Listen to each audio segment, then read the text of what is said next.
네, 여중생 딸의 친구를 살해하고 시신을 유기한 혐의로 체포된 어금니 아빠 이모 씨가 구속됐습니다.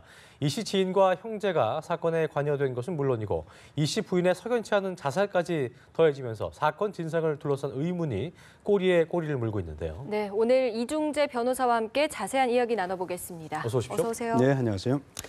참 충격적인 것 같습니다. 그러니까 이전에 블로그도 그렇고 언론 통해서 상당히 좀 미담의 주인공으로 불려왔던 딸바보 아빠, 어금니 아빠 이분이 두 얼굴의 행적을 보인 정황이 속속 드러나면서 상당히 충격을 주고 있습니다. 이 부분 좀 짚어주시죠. 그렇습니다. 지금 알려진 바로는 2006년도에 지금 이 씨하고 그 딸 어떻게 보면 두 사람이 동시에 그 유전성 거대 백악종 네. 이런 병에 시달리면서 그런 사연이 이제 방송을 통해서 알려졌고 2007년에는 또 이런 사연을 담아서 지금 이 씨가 그런 백악종에 시달리면서 전부 이빨을 다 빼는 바람에 지금 어금니만 남았다고 그래요. 네. 그래서 이제 어금니 아빠의 행복 이런 책을 써서 상당히 이제 세상에 알려지게 됐죠.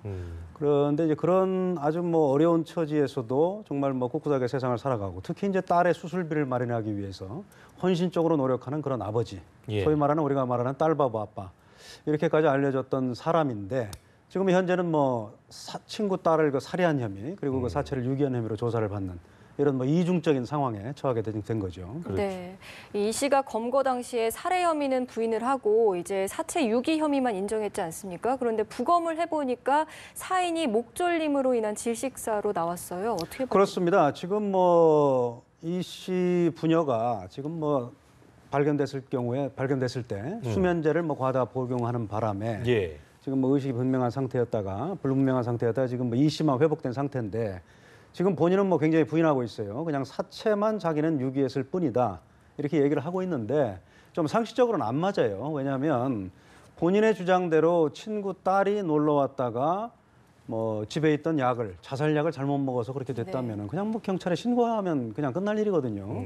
그런데 이걸 굳이 지금 강원도 영월까지 이동을 해서 그 사체를 유기를 하고 또 부검 결과 이게 그냥 단순한 약을 복용해서 죽은 게 아니라 이 끈에 의해서 이렇게 질식된 예. 그런 상황이 됐기 때문에 살해 혐의가 굉장히 짙은 그런 사건이 되겠습니다. 네. 이 숨지게 된 김양이 이 씨의 딸 같은 아까 말씀하신 희귀병을 앓고 있는 딸이 같이 놀자라고 한 문자 때문에 이제 왔다고 하는데 이 문자를 이제 아버지 이 씨가 지시했는가 또 아니면 피해자 살해 과정에서 딸도 관여했는지도 경찰이 관심을 갖고 좀 지켜볼 부분이겠죠?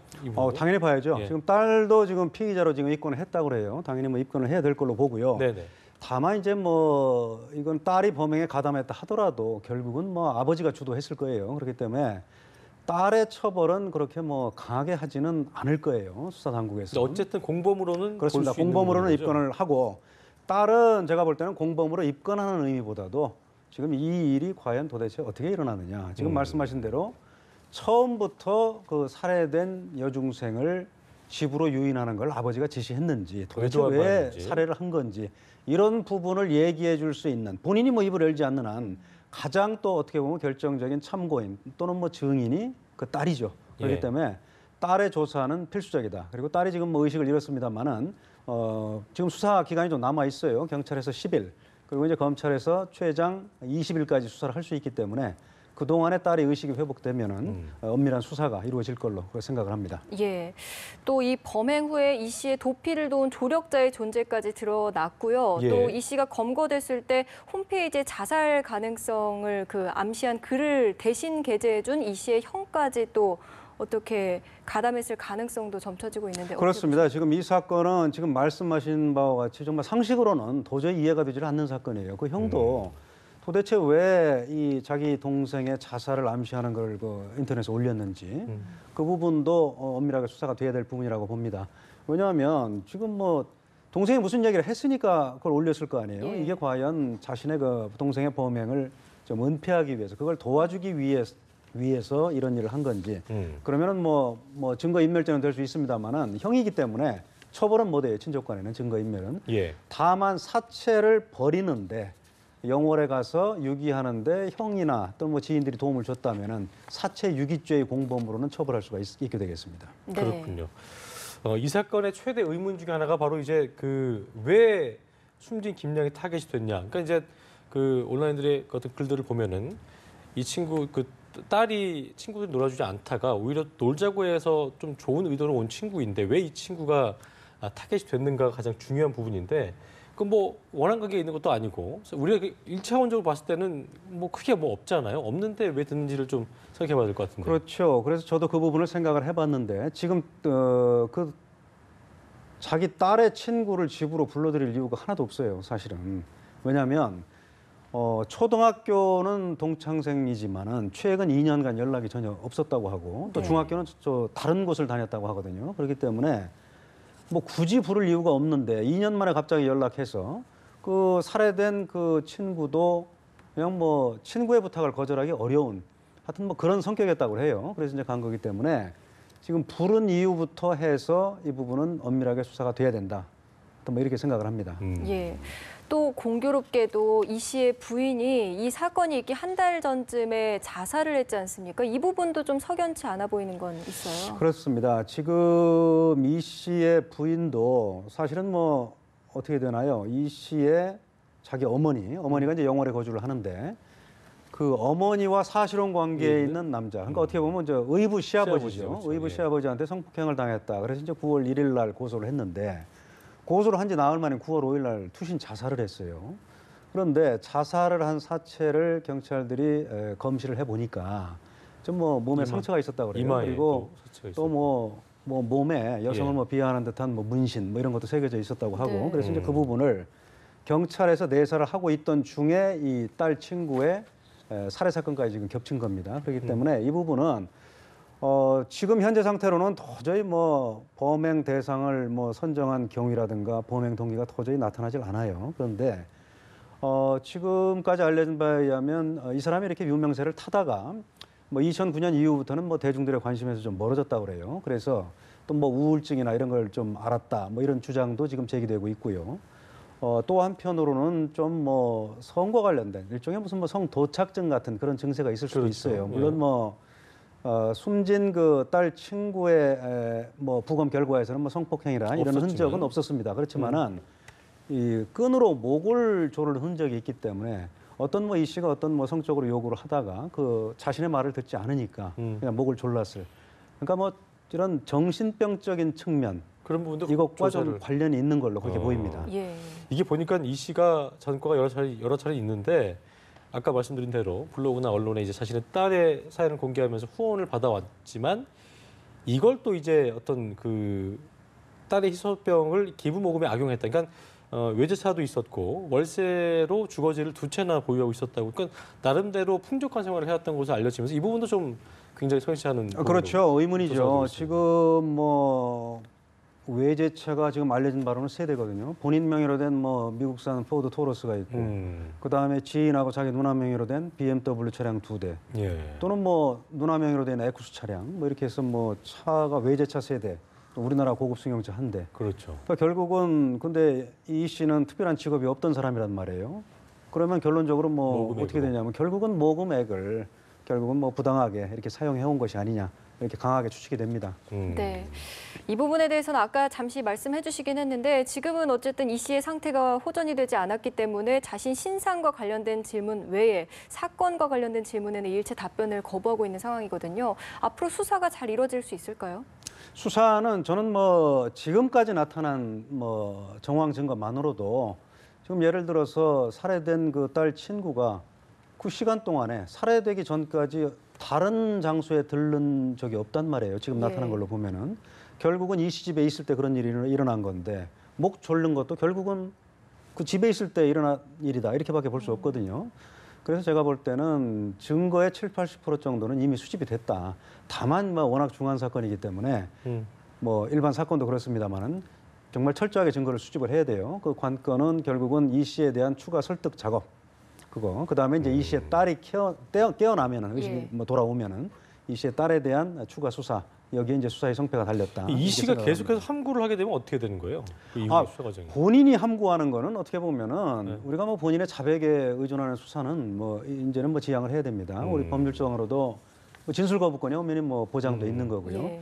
피의자의 자백에 의존할 수는 없어요. 객관적인 증거를 수집하는 일에 수사력을 집중해야 된다 이렇게 그래요. 생각을 합니다. 알겠습니다. 네. 자, 주의를 좀 바꿔서 박 전 대통령이 이제 서울구치소에서 황제 수감을 하고 있다는 주장이 제기가 됐는데요. 구속된 이후에 147일 동안 한 번 더 많더군요. 148번, 148번 또 8번의 변호인을 접견을 하고 일반 수감자의 5배에 달하는 뭐 독시를 사용했다. 이런 뭐 주장이 나왔더라고요. 우선 이거 뭐 정의당의 노회찬 의원께서 이제 제기한 문제인데 뭐 제기할 수 있는 문제라고 생각을 합니다. 그런데 이제 저는 뭐 완벽한 분석은 안 이루어졌다고 봐요. 이게 뭐냐면 첫 번째로 독방 수용의 문제인데 네. 독방에는 왜 수용을 하냐면은 일단 공범들하고는 분리를 해야 돼요. 말을 맞출 염려가 있기 때문에 그 우려가 있고. 그다음에 이제 또 한편으로는 워낙 사회적인 관심을 끌고 유명 인물이다 보니까 다른 수용자들과 한 방에 수용했을 경우에 잘못하면 불미스러운 일이 일어날 수 있단 말입니다. 그렇기 때문에 독방에 수용을 하는 거예요. 그런데 문제는 일반 수용자들은 뭐 새우잠을 자는 뭐 이렇게 좁은 데 수용이 돼 있는데 너무 넓은 데 있단 말이에요. 그래서 이 부분은 저는 앞으로는 좀 독방을 좀 줄이고 일반 수용자들의 방을 좀 넓히는 그럴 필요성이 있다 이렇게 생각을 하고요. 그다음에 이제 두 번째는 접견을 왜 그렇게 자주 했느냐 이 문제인데 이거는 조금 포인트가 좀 달라요. 뭐냐면 우리 형의 집행 및 수용자의 처우에 관한 법률에 의하면은 지금 박근혜 전 대통령 같이 아직 형이 확정되지 않은 수용자를 이제 미결 수용자라고 하는데 네. 미결 수용자와 변호인이 접견하는 거는 시간하고 횟수에 제한을 둘 수가 없습니다. 그게 이제 법률에 그렇게 아예 규정이 돼 있어요. 정당한 거예요. 그런데 문제는 이제 변호사들이 이걸 악용해서 집사 노릇을 하는 경우가 있어요. 변론에 뭐 관계도 없는 건데 그냥 괜히 시간만 때우거나 아니면은 밖에 있는 부당한 뭐 어떤 뭐 전달상을 전달해 준다거나 이거를 규제를 해야 됩니다. 그거 외에는 지금 이런 변호인과의 접견은 횟수만으로는 뭐 그걸 규제할 방법이 없고 규제해서도 안 돼요. 그러니까 접견 오히려 자체를 많이 했다는 건 문제가 되는 거 문제가 안 아니에요? 됩니다. 예. 그렇기 때문에 법무부에서도 법률적으로 문제가 되는 일은 하지 않았다 이렇게 주장을 하는 거고요. 예. 그 말이 맞다고 봅니다. 그리고 다만 이 부분은 어떻게 보면 제가 굳이 표현을 하자면 이건 하향 평준화를 할 일이 아니에요. 다른 재수자들에 대해서도 오히려 변호인과의 접견을 자주 많이 할수 보장을 있게? 해줘야 돼요. 근데 이제 문제는 그러면 경제력이 충분치 않은 사람은 어떻게 할 거냐? 그건 국가에서 해결을 해줘야죠. 그 부분은 결국은 뭐 재원 마련의 문제, 또 뭐 인력 확충의 문제입니다. 그래서 해줘야 될 문제고, 그 다음에 특히 이제 65세 이상의 노령자, 그 다음에 여성에 대해서는 뭐 신체적인 조건 또는 뭐 심리적인 이런 걸 세밀하게 관찰을 해서 특별한 보호를 하도록 법에 규정이 돼 있어요. 그렇기 예. 때문에 이것도 구치소에서 물론 뭐 박근혜 전 대통령에 대해서만 계속 면담을 하고 뭐 혹시 뭐 불편한 점이 없는지 이런 걸 뭐 점검을 하고 이거를 했다면은 그거는 문제예요. 다른 재수자들에 대해서는 안 해줬으면은. 그러니까 이거는 전체적으로 상향 조정을 해줘야 될 문제지. 예. 지금 박근혜 전 대통령에 대해서는 이렇게 해줬으니까 해주면 안 된다. 그것도 하지 말아야 된다. 이렇게 갈 일은 아니에요. 네, 알겠습니다. 알겠습니다. 자, 박 전 대통령의 구속 만기가 오는 16일입니다. 그렇습니다. 구속 연장이 좀 될 것으로 보십니까? 굉장히 조심스러운 문제인데요. 지금 뭐 영장 처음에 구속영장에 포함되지 않은 혐의 사실이 지금 2개 있어요. SK의 뇌물을 요구한 부분, 그 다음에 이제 롯데에서 이제 뇌물을 추가로 네. 받은 부분인데 지금 변호인들의 주장에 의하면 이 부분은 이미 심리가 충분히 이루어졌다. 그러니까 추가로 구속영장을 발부할 사유가 없다. 이렇게 주장을 하는 거고 검찰 입장에서는 지금 뭐 우리가 증인을 대폭 철회를 했음에도 불구하고 앞으로도 수십 명이 남아 있다.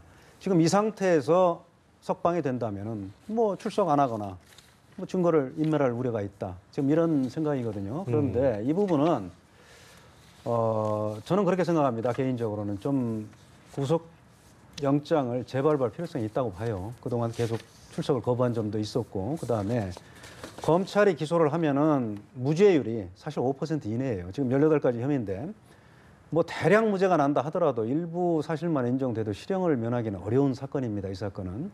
그런데 박 전 대통령 개인적인 입장에서 볼 때도 석방이 됐다가 실형이 선고되면 다시 수감이 돼요. 그건 뭐 더 괴로운 일이거든요. 그렇기 때문에 재판부에서 하여튼 뭐 이런 여러 가지 점을 고려해서 판단을 할 것이다 생각을 합니다. 네, 알겠습니다. 오늘 말씀 여기까지 듣겠습니다. 지금까지 이중재 변호사와 함께했습니다. 네, 고맙습니다. 고맙습니다.